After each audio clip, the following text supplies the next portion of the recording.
Hey folks, fWhip and the villagers here, and welcome to Empires SMP, where it is time to finally move forward on our Megabase by actually linking this thing into the ground besides this disgusting winding pathway. It would be nice to get to my front door from here. Soon we'll be able to get to the front door. Now, on top of that, my friends, last episode unveiled and kicked off the Empire games, and somehow Jimmy ended up with the crown, meaning we had to create this little COD sanctuary to break the glass when Jimmy loses the crown. You dare break that sponge, oh.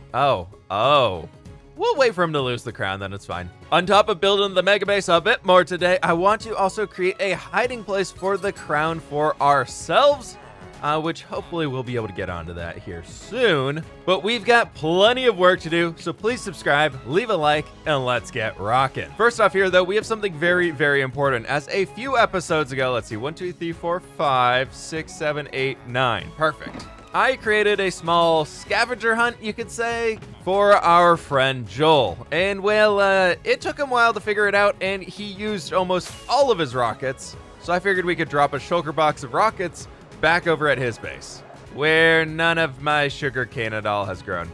Okay, this is gonna be fun. All right, I think I've raided just enough sugarcane from the surrounding area so we can actually build all of these rockets. There we go, 9 stacks of paper for ourselves, and now we just gotta make 27 stacks of rockets to send right over to Joel. There we go, that is looking beautiful. Joel just leaves the nicest messages around the server. I'm sure that was for me, right? I'm sure this little heart right here, that was for me, right? Yeah, okay. By the way, if you have not seen it yet, which I'm sure you have, Joel completely finished the roof on his Megabase, and this thing is absurd. It's so cool up here. Like when you're inside of his village, that place itself looks massive, but when you're standing at the top of this thing, it looks tiny. It looks like it barely exists.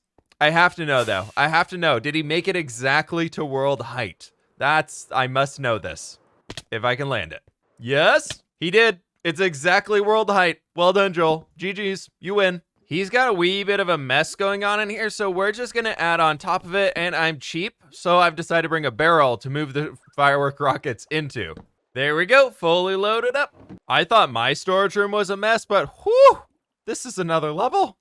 This is a whole nother level. I gotta get out of here. I might get inspired to leave my shulker boxes around all over the place, and we know that's not a good thing. Next up on the list today, my friends, is we need to figure out the hiding spot for our very, very hidden secret base we have down here. So stage 1 is, that everybody already knows, is you come down this way. Unless I change it off cam. And that brings us down into the fWhip cave. I forgot about this place, kinda. It looks really cool down here. Holy cow. My original plan was to hide something behind this wall, but that's too obvious. So instead, we're gonna go with a super secret hiding place right over here. With a ladder bringing ourselves down this way, as the crown, when we eventually get it, needs to be accessible when we're not online. So creating a small room right back in here for ourselves, we can move to the next stage, which is gonna be 3 drop chutes going down 3 different holes, where 1 will be correct, and the other 2 will not. Where, if I believe I understand redstone correctly, we can throw a sticky piston right back in here, redstone torch will light that, and then if we put bud in here, that will briefly pull it back, and I believe somebody could fall through there. Now for a quick test, does this actually work? No. Okay, we need more delay. The wood button though, no. And it looks like this is how redstone actually works. We could just raise the whole thing up 1, and then it does a great job. I will never understand redstone in this game. I think this right here just confirms it perfectly. I will never, ever understand it. Why does that work? It's not connected. There's nothing connecting them. There is an air block between them. Why does the redstone signal go that way? It hurts my brain. It hurts my, it's, why? People say it's logical. That's not logical. Room 1 is ready to go. We have 3 different drop chutes, and now it's time for me to figure out where these drop chutes are gonna be going. I've decided I'm gonna take all 3 of the tunnels literally as far down as we can go so that nobody can try and peek inside of them. It's just gonna be pure darkness. And then at the base of one of them, there will be some water to fall into. And then to make sure it's not super obvious which it is, I'm throwing a torch at the bottom of each of them. I'm realizing now I've made a massive mistake as I don't have a way out of here. Uh-oh. All right, so at this point, they've made it through the first challenge there of picking the right drop chute, and then we bring ourselves over here, and they have to pick a left or a right. Picking correctly will lead them into the next zone, where we're gonna, instead of having a drop chute, we're gonna have elevators. Then I need to dig a good way going up into the ceiling. Now, at the top of 2 of these, they're gonna be met with a very warm surprise. Just some lava sitting right up there. It'll be great. It'll be fine. Jimmy was killed by Scott using magic? I was gonna go kill him! What? I was gonna get that crown. No! This whole thing was to store the crown and it was just taken! Regardless, these 3 are all set up and it's time for the final room, where I don't want to detail this too much as it will be very obvious if they're digging around under my base trying to find it, so this is where I'd put my crown. If I had one! Let's go see if we can say hi to Scott and figure out what this new rule is. Hi, fWhip. You know, I was literally on my way over here to take that crown, and then you came and beat me to it. Yeah. Wait, what? Hi, Jimmy. How you doing? Great to see you today. There's that, though. I'd like that. Oh, thank you. Thank you. Could I have that back, please? Hey, look, I have a big cod head again. No, stop! Stop! This man! Stop! You're just back to being Jimmy of the COD Empire now.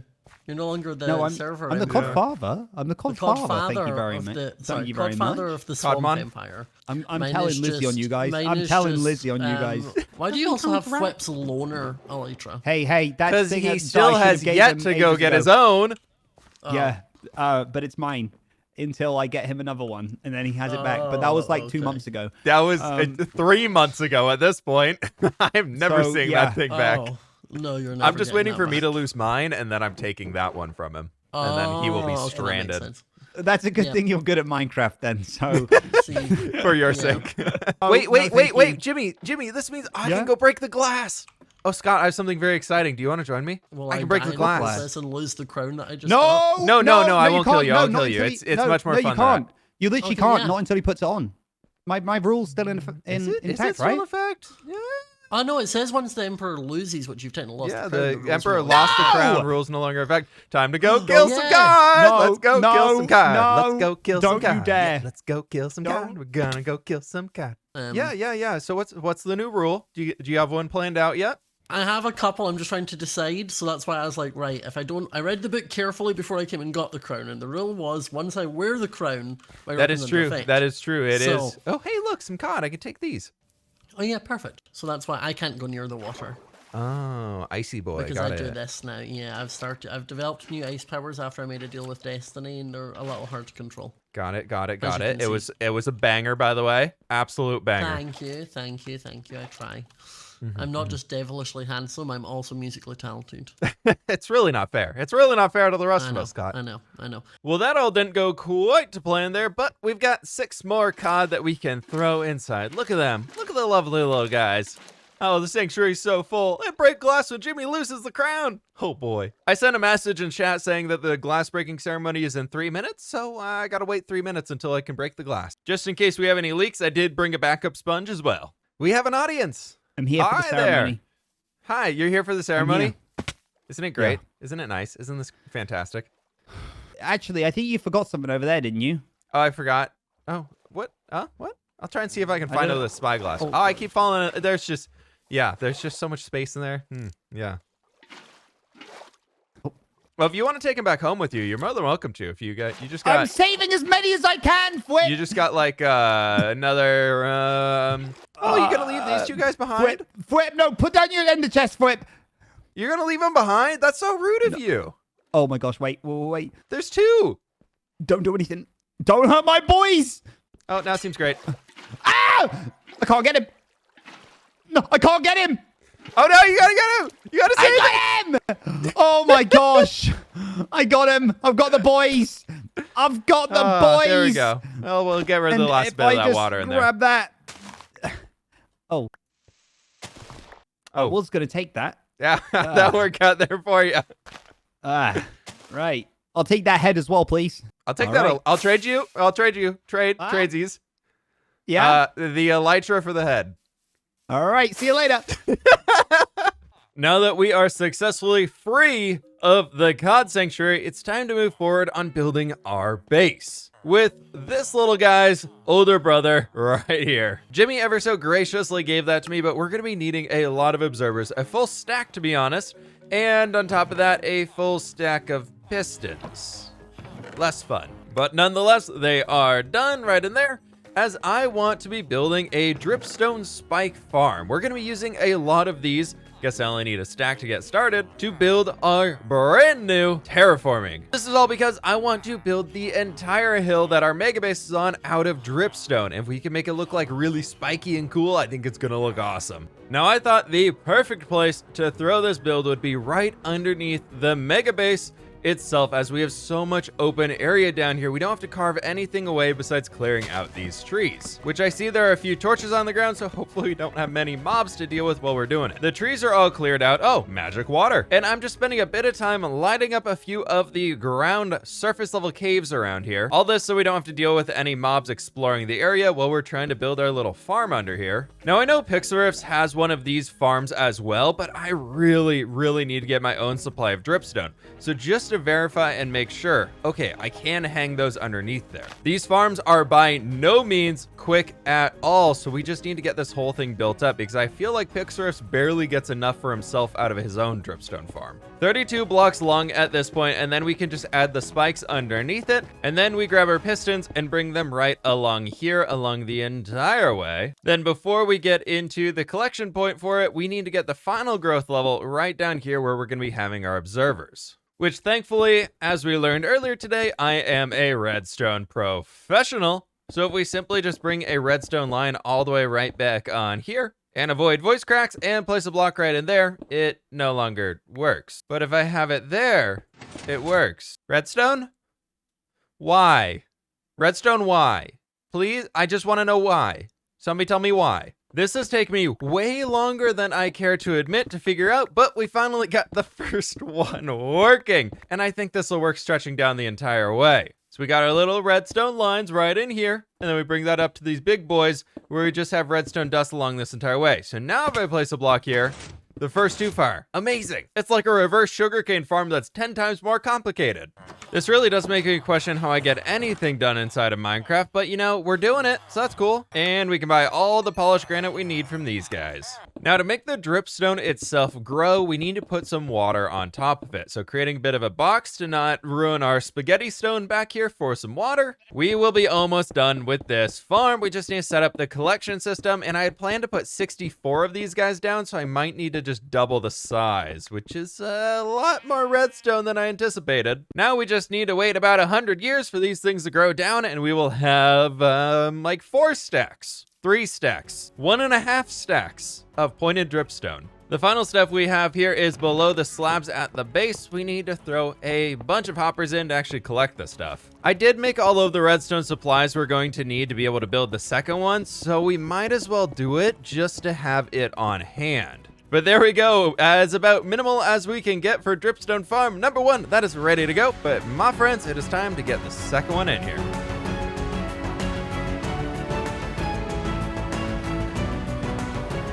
In the time that it took to build the second side, we had a grand total of 0 pointed dripstone bits growing at all. Well, I think we gotta just let this one sit here for quite a while and see if anything cool happens with it. I guess in the meantime, we can at least get started since we can trade with a bunch of these stonemason villagers if I can find one. There we go, for dripstone blocks. 16 emeralds for a stack. Archibald, thank you. I only have 2 that trade for it. That is a big bummer. But I have already been stocking up for a while, so inside of here, we have a very good amount of it, and that's all calcite. Okay, chocobox full. And since we finished the mountains in the last episode, don't know why that dark patch is over there, we can raid, finally, all of the boxes of dirt that we have, if any are left. That'll do. That'll do. Starting off with this side of the forge as a bit of a testing point for ourselves, we actually need to remove a good amount of the dirt and grass up here at the top. As my plan is to make these towers that we have jutting out over here feel like they're on their own little mini pillars or platforms sticking up out of the ground. The only problem is we now have this little redstone farm under here, so maybe on this side I actually do leave it in place for now. But my thought is we can work in with the terrain that's already down here from the hills sloping up to our village to everything going on right over in here by just bringing up a bunch of the dripstone that we have, creating a bit of an archway shape right along here. I never really go through videos about how I actually create custom terrain anymore, so I wanted to do that with y'all here today. So hopefully this helps people out if they're doing their own projects. But I believe if we create a bunch of shapes like this guy where it's just going straight up through the top, doing it this way, we can have a lot of fun with the existing terrain up here. So I've got 3 of the lines in so far. With those 3 guys, we'll get a 4th one on the far corner. But my thought is that we can have a little bit of a space right back in here where we just broke all the terrain above us and start the main section of land that's going to be jutting up out for where the actual forge and the Megabase rests on top of, allowing ourselves to create a small little bit of an archway. So if we have one pillar right here following this circle pattern going all the way up to the top, connecting to where we have that floating tower, and then we have another start of a bit of a pillar probably right around this point, which can cut very, very closely right along the edge of the redstone build that we did today. As in literally as close as we possibly can get against it. We can have a bit of an outdoor cave system of sorts that'll be stretching all the way back throughout here, where we can finally have a giant door frame that I know isn't necessarily super well to scale with the mechs that we have, but my plan is to create a giant garage of sorts inside of here for the mechs that we've been deploying out into the field. So maybe they walk out this doorway and right over there, and then they venture along their way through a doorway that can be inside of here. Okay, well, that's kind of a plan. We'll see what happens with this one. I would just like to state at this point that still no dripstone has grown. But I will tell you what here, my friends, is I've got a whole shulker box here of dripstone blocks. We got all the dirt.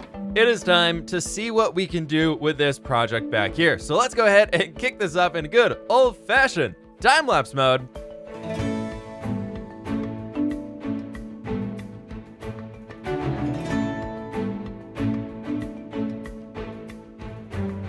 And there we have it. Stage 1 is now complete, and it is looking really, really cool inside of here. We've got a lot more work to do, but I took this back section as a way to test and experiment and get something I really liked before trying to do everything else on the project. And I'm pretty happy with the result back here. Adding in the coarse dirt at the base, I feel like really set this in the environment instead of just feeling like it was coming up out of the grass. Then on top of that, we are having the archway all the way over here, kind of leading us off into the distance, where we're going to be able to do a lot more like these little pillars or big pillars in this case, coming up out of the ground. We got to do a bunch more of those on the front here. I got to chop all of these trees down, but I have to know, this took an hour and a half. Did any dripstone grow? Was this a absolute waste of time over here? Oh god, I'm just waiting for a comment to say, actually fWhip, you built the whole thing wrong. The dripstone's not gonna grow. And somebody please tell me if I built this thing wrong. As far as I understand, this is correct, but I could be very, very wrong here. They're dripping. The drippy sounds are here. You can see the water dripping. Please grow. Regardless though, we built a great mob spawner up there on the cliff edges on the inside, so we'll have to deal with that eventually, somehow. I don't really know. But as mentioned, we got to take a lot of these trees down. And something else that's going on right now, well, by the time you all see this video, it's actually already happened. I mentioned it last time of being part of the Love Tropics charity live stream event, and right now I need to gather a bunch of resources for that, as I'm anticipating needing to build a lot of trees and building a lot of houses. So hopefully at the end of today's episode, we'll have a little time lapse going over everything we did there. But I'm gonna chop all these trees down, and then I think I gotta spend a good amount of time in the jungle chopping a bunch of jungle wood so we can use that to help build the 13th empire here on the server. Trees are cleared over here, and I think I'm definitely gonna have to take this hill down a good amount. I don't want to completely remove it, as we built the basalt farm here. Might not have been the best idea a while ago. Should have put it underneath the forge. But on top of that, I've been trying to build up how much of the dripstone we have again, so I can at least trade with Archibald, and the other one I believe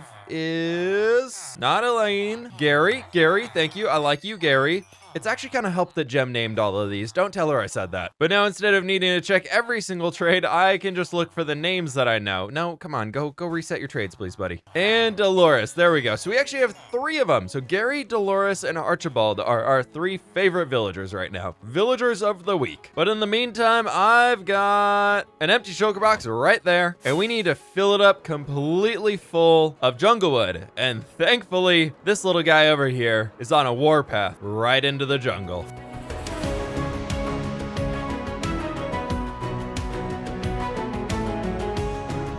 At first glance, it is hard to tell that we took an entire shulker box worth of logs outside of this place. Holy cow, I chopped so many trees down and you can barely tell. But coming over here into the jungle itself further, we decided to throw the Empire right here. So I'm gonna leave the shulker boxes I got on the center of this tiny little island in hopes that everybody else drops some blocks off over here too. Come to think of it, I definitely should have chopped some trees down here, but we'll do that later. We got another errand to run. All the way back over to Joel's base, where he prepared a few things for Love Tropics as well. So we got moss blocks, we've got Stephanie, his head, and a Love Tropics book, and a bunch of azalea leaves. Back over at the base now, where I have been trading with these villagers for way too long, and we almost have an entire full shulker box again of the dripstone block, which is great. And I'm getting a lot of levels out of this. I've been able to repair every single one of my tools. While waiting for that, I've been working on the front over here, just a touch on the roadway. And now I need to go through and just throw in a bunch of slabs, and then as well as a bunch of cobblestone down below. My plan is to come back afterwards and texture it the same way we've been doing the roadways inside of the village, with the basalt, the tuff, and a little bit of mossy cobblestone in here. With all of that, the cobblestone has been placed in, going all the way up here, and it's really cool seeing finally a pathway that we can walk all the way to the top. I've even connected it up over to the forge, so we'll have to fill all of that stuff in here soon. But I just realized something. As we have this connected down to the ground all the way over here, our village is now very easily accessible by most small monsters. Being baby zombies, I think for the most part are the only one that can get through there, but that is still very much a risk. So I think if we were to at least bring a bit of a line right all the way up here, that should be enough to block them, and then all we need to do is put some polished deep slate right on top of this. But before we get any crazy time-lapse modes going here again, I've got to get all of the basalt, mossy cobblestone, and tuff placed inside of this point, just to make it look a little bit more detailed. I am all stocked up here on the dripstone, and we have got our roadway in, and things are looking fantastic up here, and I've come up with some amazing ideas, I think, on how we can do this and how we can make it even more unique. What if, the same way we have this archway right in here, we have a large archway splitting the mansion between the forge? I thought that could be so fun, as that will give a reason for this type of thing existing up here. A way to get things from point A to point B, I think would be amazing. And maybe I will actually clean these shulker boxes up that have been sitting here for over a month, but not today. Not today. The shulker boxes are now floating, but they still stay. And this means when I eventually say we're gonna do the giant cave underneath, that'll probably never actually happen because it's an interior space and we don't do those. It'll be even smaller of a space that I can say we're gonna do, but actually not do. Now we're thinking with portals. I don't know why that's the reference that popped into my head, but I'm just going a little insane because still nothing has grown inside of the dripstone farm. I swear I did something wrong, but I don't know what I did wrong, so I don't even know how to start troubleshooting it. I've got some guidelines in place over here now to help myself moving forwards with building this whole thing, because wow, it is a massive cliff face. So without any further ado, my friends, it's time to kick this off in a good old-fashioned time-lapse mode one more time and get the front of the Megabase built up.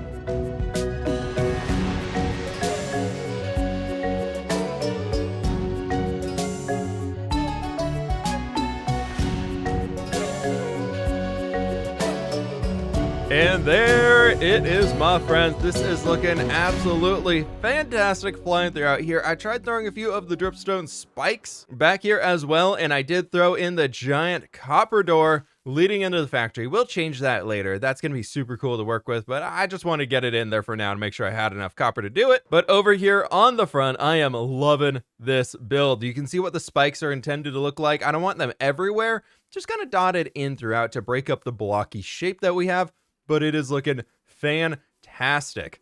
We have placed over 6,000 dripstone blocks today, and unfortunately, that's all I got time for in today's episode. So thank you all so very much for watching. Please be sure to click that like button down below if you did enjoy. Please subscribe if you're brand new. And with that, my friends, I will catch you on the flip side.